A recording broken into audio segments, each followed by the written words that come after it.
Welcome back. Memorial Day ceremonies have a different look to them this year, if they are being held at all. Many are canceled, and others are slimmed-down get-togethers since large gatherings are still not allowed. As Mike Johnson reports, organizers hope people will still remember sacrifices made, even though the observance is not the same. At St. Genevieve Cemetery in Centerville, scouts from Troop 136 place flags at headstones. It's a Memorial Day remembrance and a tradition that they are proud to continue. This is one of the few events that we can do that doesn't include a large group. We have a lot of scouts who are very volunteer-driven and do like to give back to the community, and they do enjoy coming out to events like this today and to help out when they can. But many other traditions may not be repeated this year, or they may be smaller in size. Many of the Memorial Day observances will not be having crowds, but they will be having observances in the fact that several American Legion posts will be decorating graves.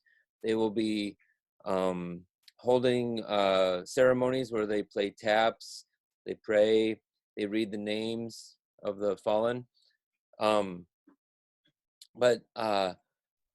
that's at the cemeteries where they have access. Many cemeteries have said, we're just not going to have anything. Tim Engstrom of the Minnesota American Legion says where it's still allowed, honor guards may still march, but in small numbers of 10 or less. Some of the members of the honor guard are part of the more endangered population, and they've just said, we don't want to have to send people out from their home. But in places where they can, they are doing the ceremonies. And it's not about the crowds, it's about the fallen. Engstrom hopes next year's Memorial Day will be more patriotic than ever.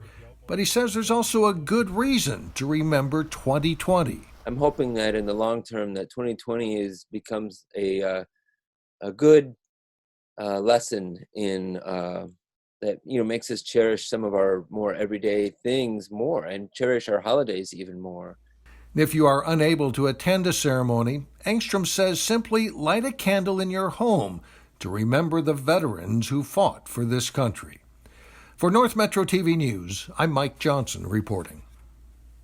As Mike mentioned, many cemeteries, including Veterans Affairs cemeteries, did not allow gatherings of any kind.